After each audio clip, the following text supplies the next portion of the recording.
Yeah, I know what time it is, man. All right. Before I even get started, man, let me get my sounds ready. Before I get started, also, pause for the cause. Shout out to M3. M3 with a baby. You know what I mean? Non-relationship family. You know how we do. Now, let me get my sounds going. You know what I'm saying? And this, y'all know what time it is, man. It's the time a lot of people been waiting for, man. It's Black as Gold, episode 10. Sidney Porty, I like to call him the original Denzel, all right? The original Denzel. But really, we should call him, Denzel, the second coming of Sidney. You know what I'm saying? Some cool facts about Sidney Poitier. He has an awesome book that I'm reading right now. You know what I mean? What I would have been three, called A Measure of a Man. Phenomenal book. If you haven't read it, please go read it. It's definitely a must read, okay? Called A Measure of a Man by Sidney Poitier himself, okay? Now, let me get into some um some diplomatic things, you know what I'm saying? Now, you gotta understand Sidney Poitier, did a lot of things in the civil rights era. You know what I'm saying? He did a lot of things as far as, acting and things of that nature. So we're gonna get to his early life, his career, and that's about it. All right. Early life and career. And I'm gonna skim through some stuff because I ain't trying to be here too long, y'all. All right, I'm trying to be out of here by 5:30 Pacific Standard Time. All right, that is my deadline, and I'm gonna be out of here by then. Okay. Now, let's get into his board and diplomatic services. From 1995 to 2003, Poitier served as a member of the board of directors of the Walt Disney Company. Didn't know that, but that's a great fact. In April '97, Poitier was appointed ambassador from the Bahamas to Japan. Wow, a position he held until 2007. From 2002 to 2007, he was concurrently the ambassador of Bahamas for UNESCO. Ooh, man, Poitier was a bad man, man. Let's get into his story, all right? Sidney Poitier, born February 10th, 1927 through January 6th, 2022, was a Bahamian American actor, film director. That's when he transcended. January 6th, 2022, was a Bahamian American actor, film director, and diplomat. In 1964, he was the first black actor and first Bahamian to win the Academy Award for Best Actor. He received two competitive Golden Globe Awards, a competitive British Academy of Film and Television Awards, a BAFTA. If y'all know about a BAFTA, look that up. And a Grammy Award for Best Spoken Word Album. Wow, that's crazy. Poitier was one of the last major stars from the golden age of Hollywood cinema. He sure was. Poitier's family lived in the Bahamas, then still a crown colony, but he was born unexpectedly in Miami, Florida, while they was visiting, which automatically granted him U.S. citizenship. He grew up in the Bahamas and moved to Miami at age 15 and to New York City when he was 16. He joined the American Negro Theater, landed his breakthrough film role as a high school student in the film Blackboard Jungle in 1955. In 1958, Poitier starred with Tony Curtis as chained together escaped convicts in The Defiant Ones, classic movie, which received 9 Academy Award nominations. Both actors received nominations for Best Actor, with Poitier being the first for a black actor. They both also had Best Actor nominations for the BAFTAs, with Poitier winning. Additionally, Poitier won a Silver Bear for Best Actor for his performance in a film. In 1964, he won the Academy Award and a Golden Globe for Best Actor for Lilies of the Field, playing an internet handyman helping a group of German-speaking nuns build a chapel. Poitier also received acclaim for Porgy and Bess, another classic, A Raisin in the Sun, another classic, and A Patch of Blue. Because of his strong roles as epic African-American male characters, he continued to break ground in 3 successful 1967 films which dealt with issues of race and relation. To Serve with Love, phenomenal film. Guess Who's Coming to Dinner, another one, and In the Heat of the Night, another one. To later which won the Academy Award for Best Picture for that year. He received Golden Globe and BAFTA nominations for his performance in the last film. In a poll the next year, he was voted the U.S. top box office star. Wow, and that's huge for a black man in the '60s to be voted the top box office star. Crazy. Beginning in the 1970s, Poitier also directed various comedy films, including Stir Crazy, starring Richard Pryor and Gene Wilder. Great movie, by the way, y'all. Among other films. After nearly a decade away from acting, he returned to television and film starring in Shoot to Kill and Sneakers. Poitier was granted knighthood by Queen Elizabeth II in 1974. In 1982, he received the Golden Globe Cecil B. DeMille Award. In 1995, he received the Kennedy Center Honor. From 1997 to 2007, he was the Bahamian Ambassador to Japan. In 1999, he ranked 22nd among male actors on the 100 Years, 100 Stars list by the American Film Institute and received the Screen Actors Guild Life Achievement Award. In 2022, he was given an Honorary Academy Award in recognition of his remarkable accomplishments as an artist In 2002, I'm sorry, and as a human being. In 2009, he was awarded the Presidential Medal of Freedom, the highest civilian honor in the United States by President Barack Obama. In 2016, he was awarded the BAFTA Fellowship for Outstanding Lifetime Achievement in Film. All right, let's get into the early life, y'all. Let's get it. Sidney Poitier was born on February 20th, 1927 in Miami, Florida. He was the youngest of 7 children, born to Evelyn and Reginald James Poitier, Afro-Bahamian farmers who owned a farm on Cat Island. The family would travel to Miami to sell tomatoes and other produce to wholesalers. His father also worked as a cab driver in Nassau. Nassau is a beautiful place. I've been there. Poitier was born unexpectedly in Miami while his parents were there on business. His birth was 3 months premature and he was not expected to survive. But his parents remained in Miami for 3 months to nurse him to health. Poitier grew up in the Bahamas, then a British Crown colony. His birth in the United States entitled him to U.S. citizenship. Some believe that Poitier's ancestors had migrated from Haiti and were probably among the runaway slaves who established maroon communities throughout the Bahamas, including Cat Island. Poitier was really a French name, and there was then no Poitiers of French ancestry nearby in Bahamas. However, there had been a Poitier of French ancestry on Cat Island. The name came from planter Charles Leonard Poitier, who had immigrated from Jamaica in the early 1800s. In 1834, his wife's estate on Cat Island had 86 slaves of West African origin who kept the name Poitier, a name that had been introduced into the Anglosphere since the Norman conquest in the 11th century. Charles Leonard Poitier might have been from Haiti originally, but had lived in Jamaica previously. Poitier lived with his family at Cat Island until he was 10 when they moved to Nassau. They was exposed to the modern world when he saw his first automobile and first experienced electricity, plumbing, refrigeration, and motion pictures. Wow. So he had to wait all the way till he was 10 years old to get electricity, plumbing, and refrigeration. Can you imagine that, y'all? That's wild. Pause for the cause. Who's the truth? You know what I mean? Truth was going in. Tap in, baby. Blood in. What's good, baby? Let's get it. All right. Ah, man. He was raised Catholic, but later became agnostic with views closer to deism. At age 15, he was sent to Miami to live with his brother's large family. But Poitier found it impossible to adjust to the racism in Jim Crow era Florida. At 16, he moved to New York City, looking to become an actor, holding a string of jobs as a dishwasher in the meantime. After failing his first audition with the American Negro Theater due to his inability to fluently read a script, an elderly Jewish waiter sat with him every night for several weeks, helping him to improve his reading by using a newspaper. Man. During World War II in November 1943, he lied about his age and enlisted in the Army. He was assigned to a Veterans Admiration Hospital in Northport, New York,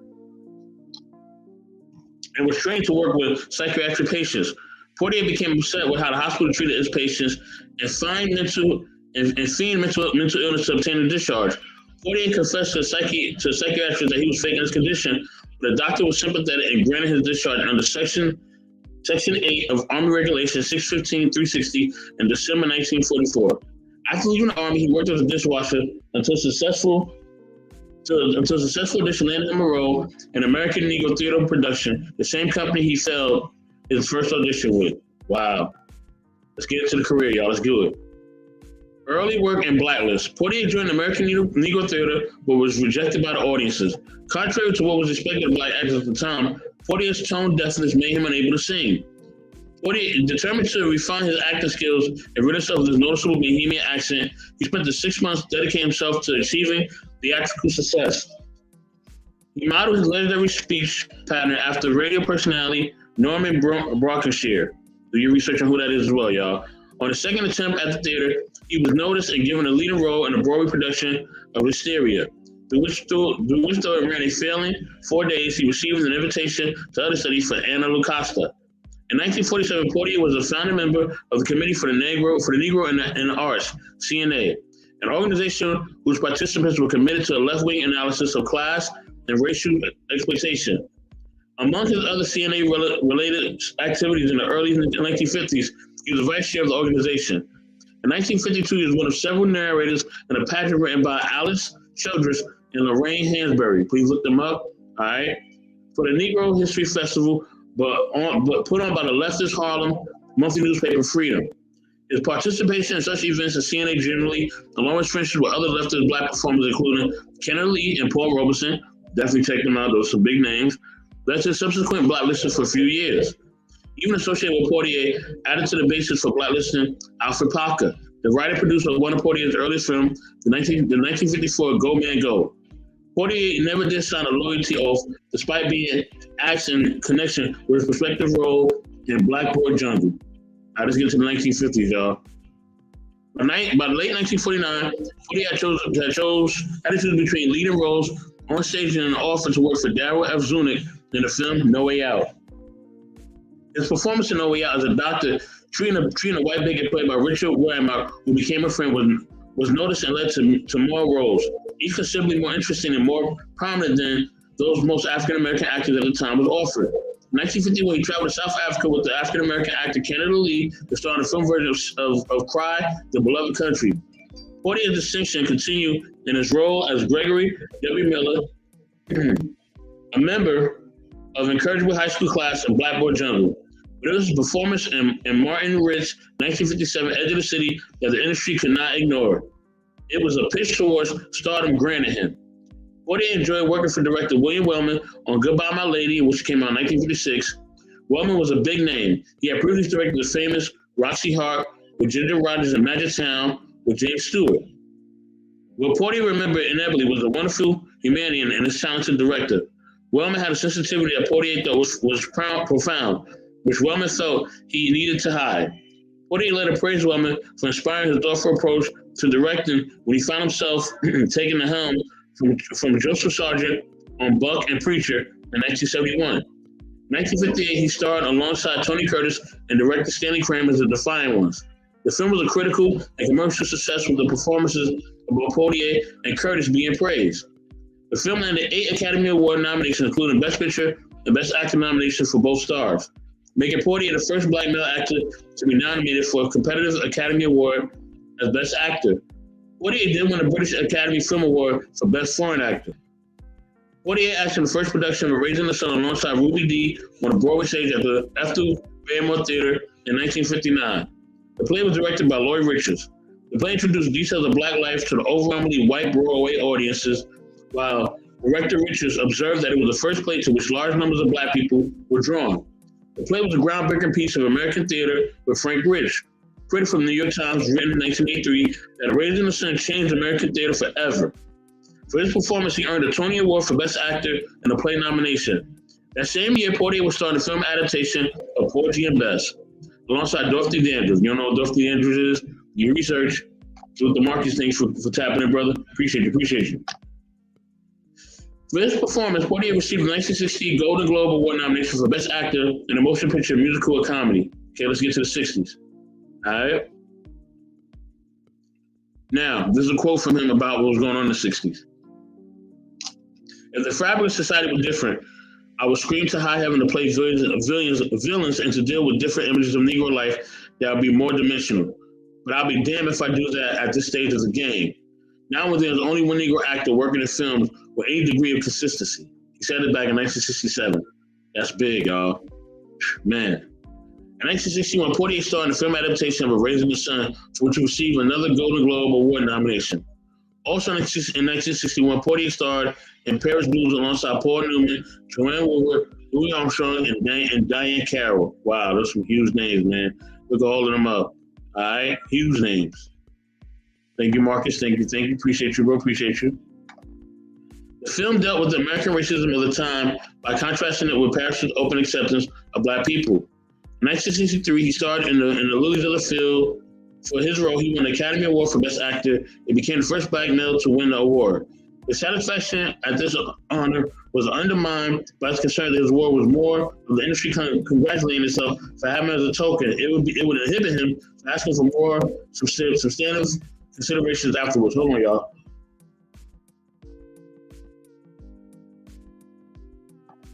Hello, here she goes. She stole my thunder. She said, "Hello, everyone. I may not respond, but I'll be listening in the background." Hey, she stole my thunder. Good to see you. All right, let me continue, y'all. Let me continue. Let me see. Where am I at? All right. Got it. Portier worked relatively little over the following year. He remained the only major actor of African descent, and the roles offered were predominantly typecast as a soft-spoken appeaser. Wow. In 1964, Portier recorded an album with the composer Fred Katz called Portier Meets Plato, in which Portier recites passages from Plato's writings. He also performed in the Cold War drama The Bedford Incident alongside the film's producer Richard Widmark. The biblical epic film The Greatest Story Ever Told, alongside Charles Heston and Max Van Sydow, and A Patch of Blue, co-starring Elizabeth Hartman and Shirley Winters. All right, so look that up, y'all. Look all those films up. Now this is during the '60s when he was holding it down. All right, so remember this is a hard time. So he's fighting for civil rights, right? He's doing the best he can to stay focused and try to help our people. You know what I'm saying? And he's going through all this all at the same time while trying to maintain a successful career as an actor. So he's going through a lot during this time. You know what I mean? I think a lot of times people take for granted the things that people have to go through in order to maintain success. They just think that, you know what I mean? What did Sidney Poitier go through? He didn't really go through that much. And as you see, he went through a lot. You know what I mean? And, a lot of times, we can take for granted the sheer sacrifices that a lot of people have made. All right? So let's continue to get into the story. Hold on one second. All right? Okay, where was I at? Okay. In 1964, Poitier recorded an album. Okay, I read that. In 1967, he was the most successful draw at the box office. The commercial peak of his career with three popular films, The Stir with Love and In the Heat of the Night, and Guess What's Coming to Dinner. Although these three films seemingly share little similarity, they all, albeit not overtly, dealt with the black and white divide. The Stir with Love, Poitier played as a teacher at a secondary school in the East End of London. The film deals with social and racial issues in an inner-city school. The film was met with mixed response. However, Poitier was praised for his performance with a critic from Time writing. Even the weak moments are saved by Poitier, who invested the role with a subtle warmth. In Norman Jewison's mystery drama In the Heat of the Night, Poitier played Virgil Tibbs, a police detective from Philadelphia who investigates a murder in Deep South of Mississippi alongside a cop with racial prejudice played by Rod Steiger. The film was a critical success, with Bosley Crowder of the New York Times calling it the most powerful film I have seen in a long time. Roger Ebert placed it at a number 10 on his top 10 list of 1967 films. Art Murphy of Variety felt that the excellent Poitier and outstanding Steiger performances overcame noteworthy flaws, including an uneven script. Poitier received the Golden Globe Award and British Academy Film Award nomination for his performance. Salute to Daryl Long. Good to see you. I like the new show, brother. You know what I mean? Good job. You know what I'm saying? Marcus, I'm on the shout out. Thank you, Marcus. In Stanley Kramer's social drama, Guess What's Coming to Dinner, Poitier played a man in a relationship with a white woman, played by Katherine Hooton. The film revolves around her bringing him to meet with her parents, played by Katharine Hepburn and Spencer Tracy. The film was one of the rare films at the time to depict interracial romance in a positive light, as interracial marriage historically had been illegal in most states of the United States. It was still illegal in 17 states, wow, mostly southern states, until June 12th, 1967, wow. 6 months before the film was released. The film was a critical and financial success. In this film review, Roger Ebert described Poitier's character as a noble, rich, intelligent, handsome, ethical medical expert, and that film is a magnificent piece of entertainment. It will make you laugh and may even make you cry. To win his role as Dr. Princess in the film, Poitier had to audition for Tracy and Hepburn at 2 separate dinner parties. Wow. Poitier began to be criticized for being typecast as over-idolized African-American characters who were not permitted to have any sexuality or personality flaws. Such as character in Guess What's Coming to Dinner, Poitier was aware of this pattern himself, but was conflicted on the matter. He wanted more varied roles, but he also felt obliged to set an example with his characters. By challenging old stereotypes, as he was the only major actor of African descent being cast in leading roles in the American film industry at the time. For instance, in 1966, he turned down an opportunity to play the lead in the NBC television production of Othello. With that spirit in mind, despite this, many of the films in which Poitier starred in during the 1960s would later be cited as social thrillers by both filmmakers and critics. Let's get into the 70s. In the Heat of the Night featured his most successful character, Virgil Tibbs, a Philadelphia, Pennsylvania detective whose subsequent career was the subject of 2 sequels. They Call Me Mr. Tibbs in 1970 and Organization in 1971. In 1972, he made his feature film directorial debut, the Western Buck and the Preacher, in which Portier also starred alongside Harry Belafonte. If you don't know who Harry Belafonte is, definitely do your research. And Ruby Dee, you know who that is? Do your research. Portier replaced the original director, Joseph Sargent. The following year, he directed his second feature, the romantic drama A Warm December. Portier also starred the film alongside Easter Anderson. During the 1970s, Portier directed several financially successful comedy films, including 3 in which he also starred. Uptown Saturday Night with Bill Cosby. Yeah, man, that joint is a classic, y'all. That's a classic right there. And Harry Belafonte. And Let's Do It Again. And A Piece of the Action, both with Cosby.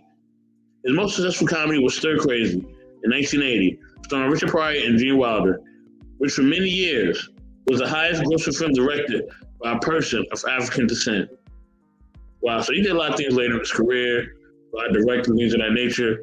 You know what I'm saying? So Sidney Poitier, man, the first major African-American star, man. You know what I mean? And he was conflicted because he wanted to set an example. At the same time, he knew that even though he was trying to set an example, that wasn't a lot of roles for African Americans, but he still kept going, right? He still kept staying focused. He still stayed on his purpose. That's what we got to do a lot of times. Sometimes there are not going to be people that are going to be accepting of what you're doing, right? There's not going to be people who are trying to be there to help you in your vision, right? Or support you. Maybe it's be you, right? And maybe it's only be you, but you have to set the example of what you want to do. And Sidney Poitier definitely did that for us, man. He never backed down. He always fought for what he truly believed in. And what he believed in was the simple fact that we can have better. You know what I'm saying? We can do better. But he knew that in order to do that, he had to go through some things. So that's where the conflict came in.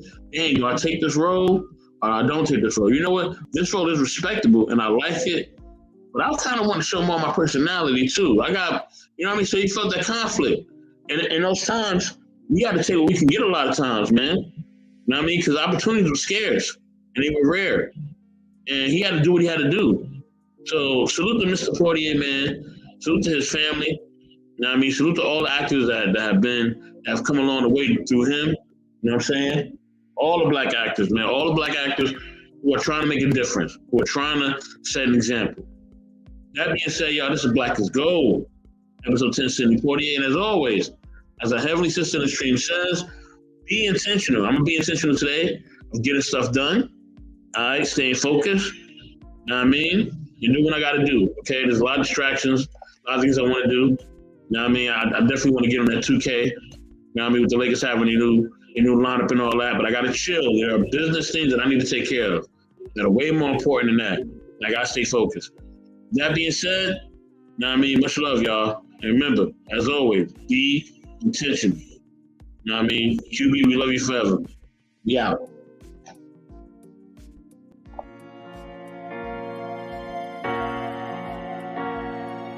The DJ.